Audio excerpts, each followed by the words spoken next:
ہم بات کر رہے تھے اللہ تبارک و تعالیٰ کی ذات پر کامل یقین اور توکل کے حوالے سے۔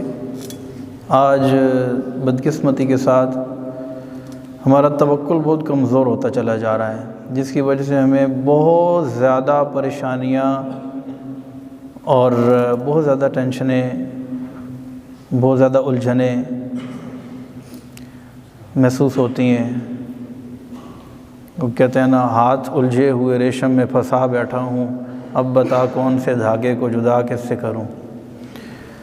مسائل بہت زیادہ ہیں، ہمیں ہر طرح کے لوگ اپروچ کرتے ہیں، بات کرتے ہیں، اپنی بہت پرسنل چیزیں شیئر کرتے ہیں، تو اسی سے ہم انالیسس کرتے ہیں کہ کون سی بات لوگوں کو شیئر کرنی چاہیے، ہمیں کون سی بات بتانی چاہیے۔ پچھلے دنوں ایک شخص نے مجھے فون کیا، کہتا ہے کہ بہت حالات خراب ہیں، سونے کو ہاتھ ڈالتا ہوں مٹی ہو جاتا ہے، رزق میں برکت نہیں ہے، بے برکتی ہیں، گھر میں بیماریاں ہیں، اور بالکل روزگار، کام کاروبار بالکل ٹھپ ہو کے رہ گیا ہے۔ تو وہ اتفاق سے ہماری مسجد کے بہت قریب ہی ان کا گھر ہے، میں نے مسجد میں ان کو کبھی نہیں دیکھا۔ میں نے کہا آپ نماز، کہتے یار بس نماز میں تو میں نے کہا آپ دیکھیں جو اصل کام یا جو اصل حل ہے اس کی طرف ہم آتے نہیں ہیں، اور پھر مصیبتیں پریشانیاں آتی ہیں، پھر ہم کہتے ہیں پتہ نہیں کسی نے جادو کر دیا ہے، پتہ نہیں کسی نے کچھ تعویذات کر دیے ہیں، عملیات کر دیے ہیں، کاروبار میں بندش کر دی ہے۔ یہ لفظ آپ نے بہت سنا ہوگا، میرے کاروبار میں بندش ہے جی۔ ہم اس کا انکار تو نہیں کرتے، کسی حد تک ٹھیک بھی ہے، لیکن ضروری نہیں ہے کہ جس کا بھی کاروبار نہیں ہے اس کے کاروبار میں بندش ہے۔ گھر میں پریشانی ہے جی، کسی نے جادو کیا ہوا ہے، بیٹی کا رشتہ نہیں آ رہا، کسی نے بندش کی ہوئی ہے، یعنی فوراً ہمارا دماغ اس کی طرف جاتا ہے۔ میں آپ کو ایک مثال دیتا ہوں،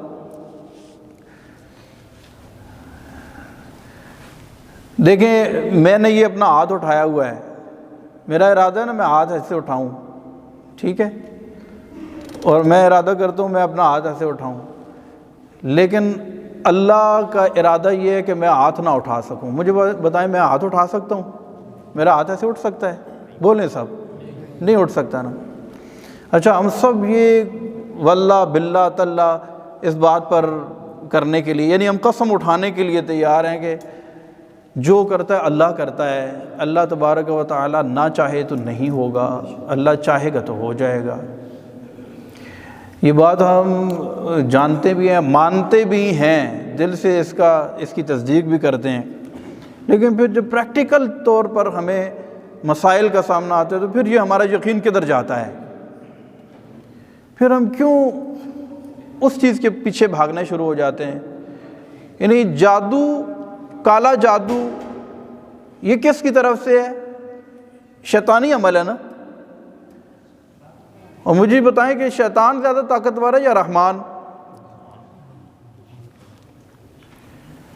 اگر کسی نے جادو بھی کر دیا ہے، اللہ نہ چاہے تو نقصان، جادو کیا ساری دنیا ایک طرف ہو جائے، اللہ نہ چاہے تو ایک ذرے کے کروڑویں حصے کے برابر بھی کوئی نقصان پہنچا سکتا نہیں ہے۔ اسی طرح کوئی کسی کو فائدہ نہیں پہنچا سکتا حقیقی معنوں میں کہ اللہ نہ اگر چاہے۔ حضرت شیخ عبد القادر جیلانی رحمۃ اللہ تعالی علیہ، انہوں نے اپنے بیٹے کو جو نصیحتیں کی وہ کمال درجے کی نصیحتیں ہیں۔ جیسے قرآن پاک میں نا حضرت لقمان رضی اللہ تعالیٰ عنہ نے اپنے بیٹے کو نصیحتیں کی، سورہ لقمان کے اندر تفصیل کے ساتھ اس کو بیان کیا۔ تو اسی طرح حضرت شیخ عبد القادر جیلانی رحمۃ اللہ تعالیٰ علیہ نے بھی اپنے بیٹے کو نصیحت، کمال درجے کی باتیں ہیں، کاش ہم اپنی اولاد کو یہ چیزیں سکھائیں۔ وہ کہتے ہیں کہ لا فاعل فی الحقیقت ولا مؤثر الا اللہ، یعنی ان دو جملوں کو اگر ہم یاد کر لیں کہ حقیقت میں فاعل یعنی فاعل حقیقی کون ہے؟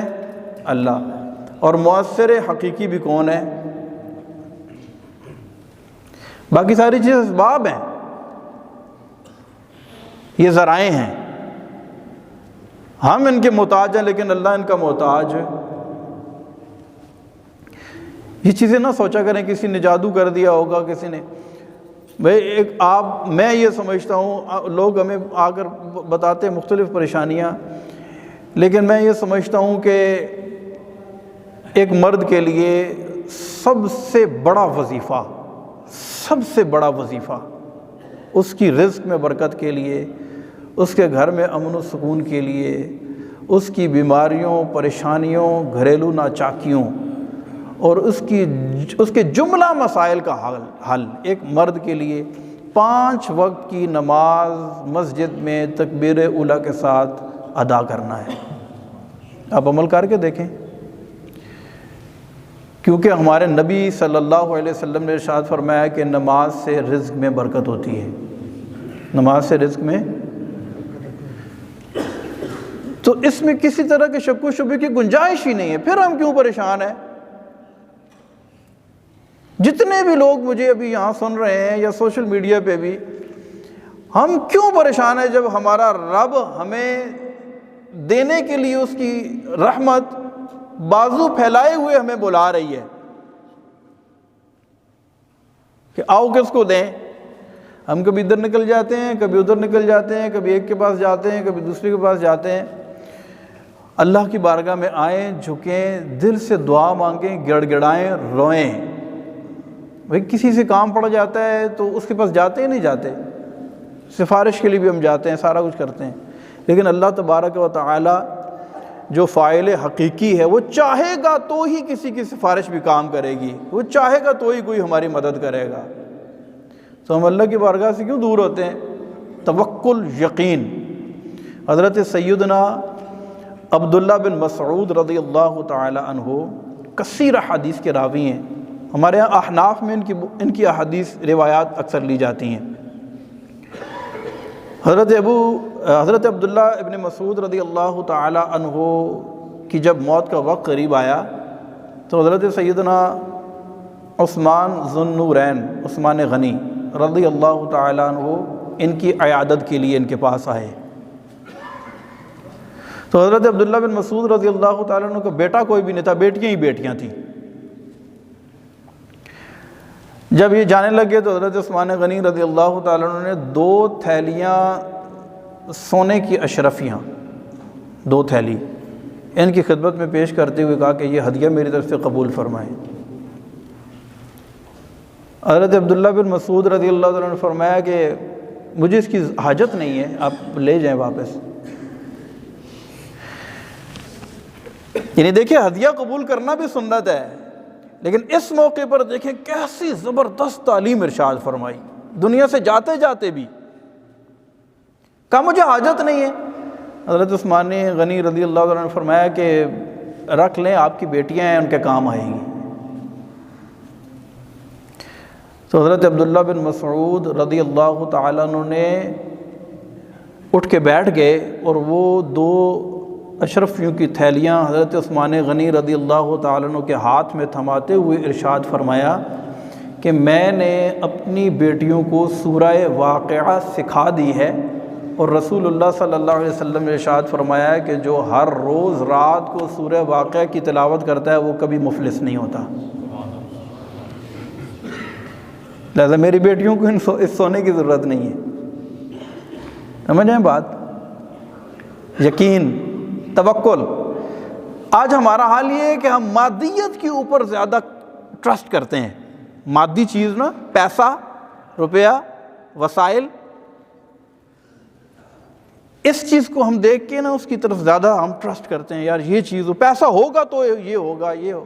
یعنی آپ اندازہ کریں کہ انہوں نے رسول اللہ کے ایک فرمان کے اوپر سونے کی اشرفیوں کی یہ 2 تھیلیاں ان کو واپس کر دی، کہا میری بیٹیاں بھوکی نہیں مرے گی کیونکہ یہ سورہ واقعہ پڑھتی ہیں۔ تو آج جو رزق روزی کی وجہ سے جو بھی پریشان ہیں، چلیں یہ تحفہ آپ ہماری طرف سے لیتے جائیں، ہر روز رات کو مغرب کی نماز کے بعد بھی پڑھ سکتے ہیں، عشاء کے بعد بھی پڑھ سکتے ہیں، نماز کے بعد 1 مرتبہ ہر روز سورہ واقعہ پڑھ لیا کریں، کبھی بھی رزق کی تنگی نہیں ہوگی۔ یہ ہمارے نبی پاک صلی اللہ علیہ وسلم کا فرمان ہے۔ رزق کا ذمہ کس نے اٹھایا ہے؟ نحن نرزقک والعاقبۃ للتقوی لا نسألک رزقا نحن نرزقک والعاقبۃ للتقوی۔ اللہ فرماتے ہیں ہم تم سے رزق کا سوال نہیں کرتے۔ وما من دابۃ فی الارض الا علی اللہ رزقها۔ اللہ فرماتا ہے کہ زمین پر کوئی بھی جاندار یعنی کوئی بھی چوپایا یا کوئی بھی چلنے والا ایسا نہیں ہے، کوئی ذی روح ایسا نہیں ہے جس کے رزق کا ذمہ اللہ تبارک و تعالیٰ کے ذمہ کرم پر نہ ہو۔ ذمہ اس نے لیا ہوا ہے رزق کا۔ اچھا اس کی وجہ سے اتنا پریشان ہے، دن رات ایک کی ہوئی ہے ہم نے رزق کے لیے، جس کا وعدہ کس نے کیا ہوا ہے؟ اچھا دوسری طرف ایک چیز ہے بخشش، مغفرت۔ اس کا وعدہ اللہ نے نہیں کیا کہ سب کو بخشوں گا، یہ بات ذہن میں رکھیے گا۔ ہاں جو توبہ کرے گا اس کو بخشوں گا، یہ ساری باتیں، اس کی رحمت بہت وسیع ہے، بہت بڑے بڑے گناہگاروں کو بخشے گا، لیکن ہر گناہگار کو وہ بخشے گا، اس چیز کا وعدہ اس نے۔ اس کے لیے کتنی کوشش کرتے ہیں ہم، اپنی بخشش کے لیے، اپنی مغفرت کے لیے اللہ تبارک و تعالیٰ کی بارگاہ میں کتنا ہم دعائیں کرتے ہیں اور کتنا لوگوں سے دعائیں کرواتے ہیں۔ ہمیں تو اس چیز کا بڑا تجربہ ہے نا، لوگ ہمیں ملتے ہیں، مختلف مسائل ڈسکس کرتے ہیں، فلاں چیز کے لیے دعا کریں، فلاں چیز کے لیے دعا کریں، فلاں مسئلہ یہ ہے وہ، تو بہت کم لوگ ایسے ہوتے ہیں، اکا دکا کوئی اللہ ماشاءاللہ جو آ کر یہ کہیں کہ مفتی صاحب آپ ایسے کریں، میرے لیے دعا کریں نا، مجھ سے اللہ تبارک و تعالیٰ حساب نہ لے، میں بغیر حساب کتاب کے جنت میں چلا جاؤں۔ حالانکہ اس کا وعدہ نہیں اللہ نے کیا ہوا، رزق کا وعدہ کیا ہوا ہے، رزق کے لیے ساری دعائیں بھی کروا رہے ہیں، کوششیں بھی کر رہے ہیں سارے، تو وہ ٹینشن ہم نے اپنے سر پہ لی ہوئی ہے جو ہمارے ذمہ ہی نہیں ہے۔ تو بات ہم یہ کر رہے تھے کہ اللہ کی ذات پر توکل کریں، یقین کریں، اور ادھر ادھر یہ فوراً شک میں مبتلا نہ ہو جایا کریں، یا ان وساوس کے اندر نہ پڑ جایا کریں کہ کسی نے جادو ہی کر دیا ہوگا، یا کسی نے کچھ تعویذات کر دی ہوں گے، یا بندش کر دی ہوگی۔ سارا زمانہ مل کے بندش کرتا رہے، اللہ نہ چاہے تو بندش کچھ کام نہیں کرے گی۔ تو اللہ کرے ہمارا یقین یہ پختہ۔ حضرت عمر بن عبدالعزیز رحمۃ اللہ تعالی علیہ بہت بڑے متقی پرہیزگار، خلیفۃ المسلمین، چیف ایگزیکٹو آف مسلمین، چیف ایگزیکٹو تھے۔ حال یہ تھا کہ ان کے 11 بیٹے تھے، کتنے؟ 11 بیٹے تھے، اور گھر میں کھانے کے لیے کچھ بھی نہیں ہوتا تھا، تھے خلیفہ، بیت المال میں 1 ٹکا بھی نہیں لیتے تھے۔ ایک دفعہ اپنی بیٹی کو، بیٹیاں بھی تھی، ایک بیٹی کو آواز دی تو وہ بیٹی آئی نہیں، دوسری دفعہ تھوڑا غصے ہو کر آواز دی تو بیٹی تو نہیں آئی، بیوی آ گئی۔ تو بیوی نے آ کر کہا کہ اصل میں اس طرح ہے کہ آپ نے اس کو، بیٹی کو آواز دی ہے، اس کے پاس ایک ہی سوٹ ہے پہننے کا جو پھٹ گیا ہے، وہ کمرے میں وہ سوٹ اتار کر سی رہی ہے، جب سی کر پہنے گی تو آپ کے پاس آ جائے گی۔ نہیں سمجھ آئی آپ کو بات؟ خلیفہ ہیں اور بیٹی کے پاس پہننے کے لیے کتنے سوٹ ہیں؟ کہتے ہیں وہ سوٹ پہنے کی تو پھر آ جائے گی، ایسے تو نہیں آ سکتی نا۔ اچھا ان کی موت کا وقت جب قریب آیا نا تو ایک شخص آیا ان کے پاس، آ کر کہنے لگا کہ آپ بادشاہ ہیں اور اتنی بڑی حکومت پر آپ کی حکومت ہے، اتنے بڑے ایریے پر مسلمانوں کے خلیفہ ہیں، تو کم از کم اپنے بچوں کے لیے کچھ بنا جاتے آپ۔ تو اس موضوع پر نا وہ ان کو کہنے لگا، سرزنش کرنے لگا، وہ شخص کہنے لگا یار آپ نے کچھ بھی نہیں کیا، دیکھیں آپ اب دنیا سے جانے لگے، آپ کے بچوں کا کیا بنے گا؟ تو حضرت عمر بن عبدالعزیز رحمۃ اللہ تعالی علیہ بھی اٹھ کر بیٹھ گئے، حالانکہ حالت نزع میں، دنیا سے جانے کا وقت ہے، اٹھ کر بیٹھ گئے اور کہنے لگے کہ میاں اگر میرے بچوں کی تربیت میں کرنے میں کامیاب ہو گیا ہوں اور میرے بچے اگر نیک ہوئے تو میں ان کو اللہ تبارک و تعالیٰ کے سپرد کرتا ہوں، اور اگر وہ گناہگار ہوئے تو مجھے ان کی مدد کرنے کی ضرورت ہی نہیں ہے، مجھے کیا ضرورت ہے میں مال اسباب ان کے لیے چھوڑ کے جاؤں اور پیچھے عیاشی کرتے پھریں، مجھے کوئی ضرورت نہیں ہے، اور اگر وہ نیک ہے تو مجھے ان کی پرواہ نہیں ہے۔ حضرت عمر بن عبدالعزیز رحمۃ اللہ تعالیٰ علیہ کے یہ الفاظ تھے کہ آپ کی روح قفس عنصری سے پرواز کر گئی، آپ کا انتقال ہو گیا، فوت ہو گئے۔ آپ کے دنیا کے سے جانے کے بعد جو خلیفہ بنے ان کو ضرورت پیش آئی کہ کسی صوبے کے اندر کوئی گورنر بنایا جائے، لیکن دیکھ لیں کوئی کوالیفائڈ بندہ، کوئی اس کے کیپیبل بندہ ہی نہیں مل رہا، کس کو وہاں پر ہم گورنر تعینات کریں؟ تو حضرت عمر بن عبدالعزیز رحمۃ اللہ تعالی علیہ کے بڑے بیٹے کو بلایا اور ایک صوبے کا گورنر بنا دیا، دوسرے صوبے کا گورنر بنا تھا، پھر بندہ کوئی بھی نہیں، اتنا کوالیفائڈ، اتنی صلاحیتوں کا مالک جو سارے چیزوں کو مینیج کر سکے، دوسرے بیٹے کو بنایا تو دوسرے صوبے کا گورنر بنا دیا، یکے بعد دیگرے سارے بیٹوں کو بلایا اور 11 کے 11 بیٹوں کو 11 صوبوں کا ایک وقت میں گورنر بنا دیا۔ حضرت عمر بن عبدالعزیز رحمۃ اللہ تعالی علیہ کے 11 بیٹوں کو 11 صوبوں کا گورنر، جب دنیا سے جا رہے ہیں تو کچھ بھی نہیں چھوڑ کے جا رہے۔ توکل یہ ہے کہ اگر یہ نیک ہوئے تو خود ہی اللہ تبارک و تعالیٰ ان کی مدد کرے گا اور ان کا مستقبل۔ آج ہم کیا کرتے ہیں، اچھا ہم میں سے ہر بندہ یہ کہتا ہے، اب اس کو میں ناجائز نہیں کہہ رہا کہ وہ کوئی غلط ہی غلط ہے، کوئی ہر چیز حرام نہیں ہوتی، لیکن میں آپ کو بتاؤں کہ ہمارے کریکٹر کے اندر یہ کتنا فالٹ پیدا ہو چکا ہے، ہماری سوچ، ہماری تھنکنگ، ہم کس سمت میں سوچتے ہیں، ہمارا کیا پلان ہوتا ہے۔ آج ہم یہ کہتے ہیں کہ یار میرے بچوں کا کیا ہوگا، یہ سب کچھ میں بچوں کے لیے کر رہا ہوں، اور اتنا ڈھیر سارا بچوں کے لیے بنا رہے ہیں، حالانکہ وہ اندر سے گدگدی ہوتی رہتی ہے، خود اپنی لالچ ہرس ختم نہیں ہوتی، زندگی گزار دی ہے، پیسہ اکٹھا کر رہے ہیں، اسی کے پیچھے بھاگ رہے ہیں۔ تو ہمیں اپنے بچوں کی اتنی فکر ہوتی ہے، یار ان کا مستقبل کیا ہوگا۔ اگر ہم اپنے بچوں کی صحیح تربیت کرنے میں کامیاب ہو جائیں، ان کو نیک بنائیں، تو یاد رکھیں کہ اللہ تبارک و تعالیٰ انہیں بے یار و مددگار نہیں چھوڑے گا۔ تو خود ہم بھی اور ہم اپنے بچوں کو بھی یہ یقین کی دولت دے کر جائیں کہ اللہ تبارک و تعالیٰ فاعل حقیقی ہے، ہم اس کی بارگاہ میں آئیں، جھکیں، اس سے مانگیں، اس سے گریہ وزاری کیا کریں، اور باقی چیزیں جتنی بھی ہیں وہ ثانوی حیثیت رکھتی ہیں۔ ہمیں کام کرنے کی بھی عادت بنانی چاہیے، ہمیں محنت بھی کرنی چاہیے۔ اچھا ہمارے یہاں ایک اور فقدان ہے، جو لوگ محنت سے جی چراتے ہیں نا، محنت نہیں کرنا چاہتے، وہ کہتے ہیں یار کچھ کرنا نہ پڑے، بس ویسے ہی آ جائے، رات کو صبح اٹھیں تو ہم بلینئر بنے ہوئے ہوں۔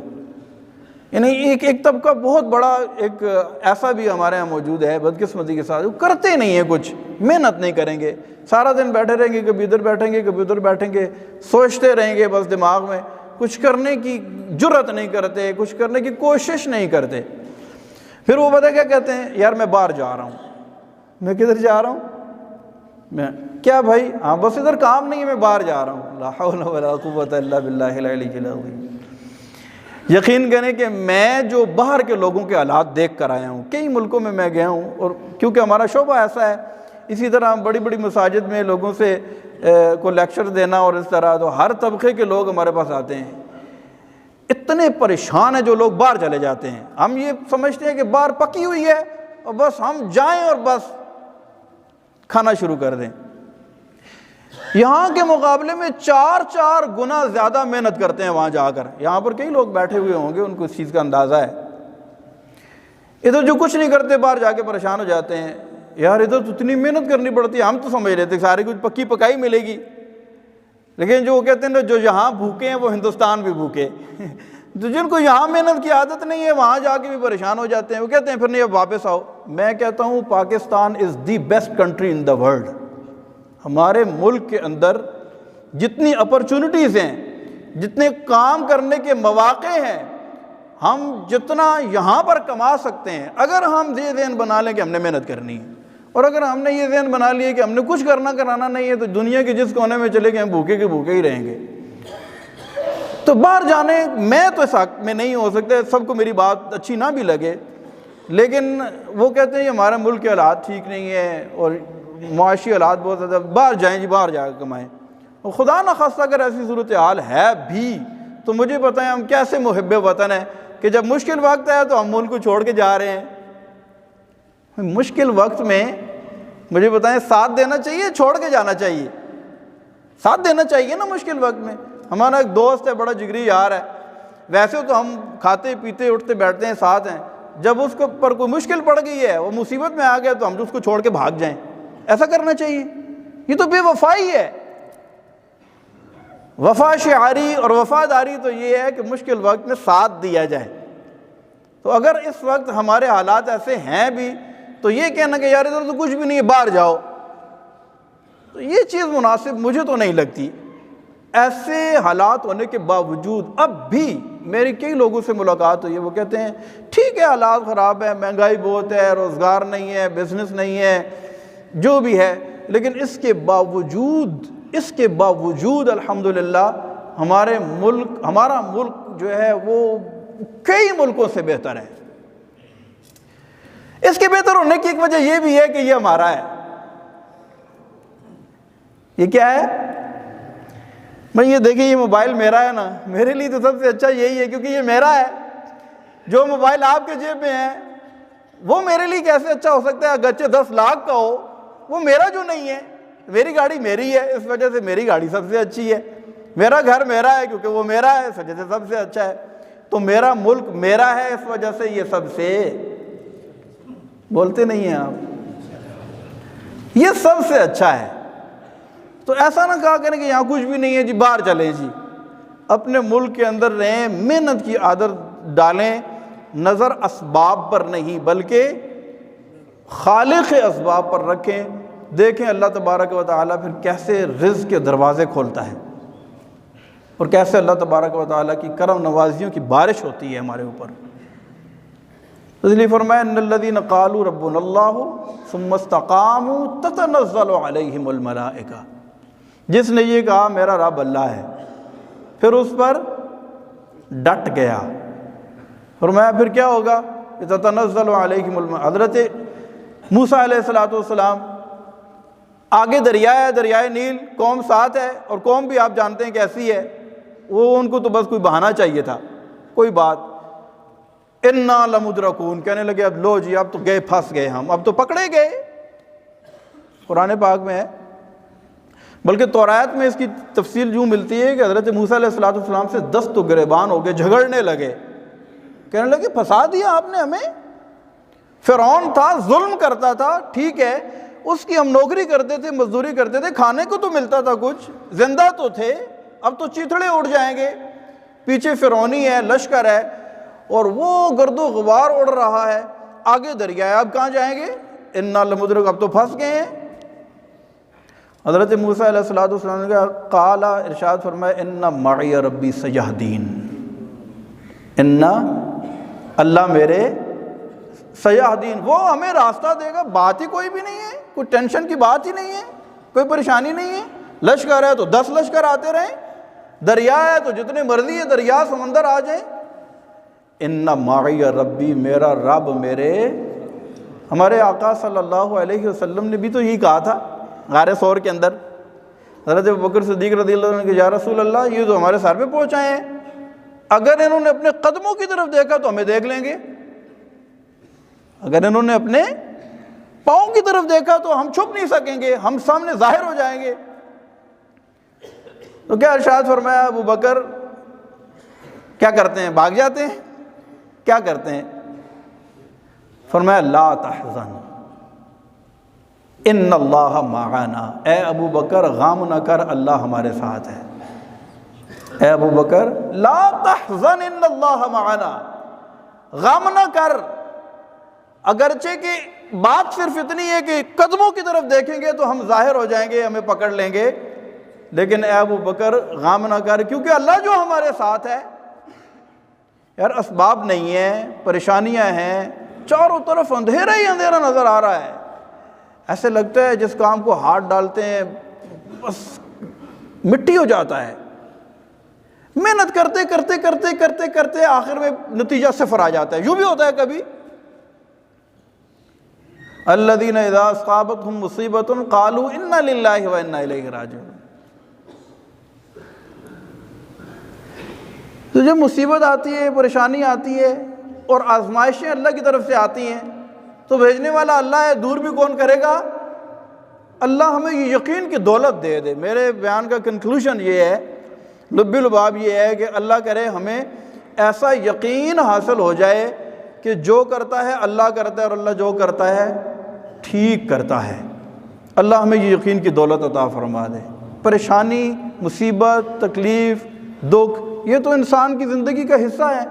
یہ نہیں، وہ کہتے ہیں نا کہ اگر آسانیاں ہوں زندگی دشوار ہو جائے، ہو سکتا ہے آسانیاں ہوں تو زندگی مشکل ہو جائے۔ اپنے آپ کو آسانیوں میں نہیں بلکہ مشکلوں میں، زندگی مشکل میں، پریشانی میں مسکرانا سیکھیں، اور پریشانیوں کے اندر جو ہے اللہ تبارک و تعالیٰ، وہ کہتے ہیں نا جے سونا میرے دکھ وچ راضی، جے سونا میرے دکھ وچ راضی تے سکھ نو چلے پاواں۔ وہ سونا جب دکھ میں راضی ہے تو سکھ کو ہم نے کیا کرنا ہے؟ جب وہ سکھ میں راضی ہوگا تو سکھ دے دے گا۔ سکھ میں ہماری رضا ہے، اور دکھ میں اگر اس کی رضا ہے تو یہ سودا مہنگا سستا سودا ہے۔ ایک بزرگ جو ہے انہوں نے جائے نماز بچھائی اور 2 نفل پڑھنے لگے، اور کسی نے کہا کہ آپ مجھے یہ بتائیں کہ آپ کے نزدیک یہ 2 نفل پڑھنا زیادہ اہم ہے یا جنت زیادہ اہم ہے؟ سنیے گا ذرا بات۔ تو کہنے لگے کہ میرے نزدیک یہ 2 نفل پڑھنا جنت سے بھی زیادہ اہم ہے، قیمتی ہے۔ کہنے لگے وہ کیسے؟ کہنے لگے اس وجہ سے کہ ان 2 نفلوں میں میرا رب کی رضا ہے اور جنت میں میری رضا ہے۔ جنت تو ہمیں چاہیے نا، ہم چاہتے ہیں جنت مل جائے، اور جب میں 2 رکعت پڑھوں گا تو میرا رب راضی ہوگا۔ تو کہتے ہیں میں رب کی جے سونا میرے دکھ وچ راضی تے سکھ نو چلے پاواں۔ اللہ تبارک و تعالی ہمیں یقین کی دولت عطا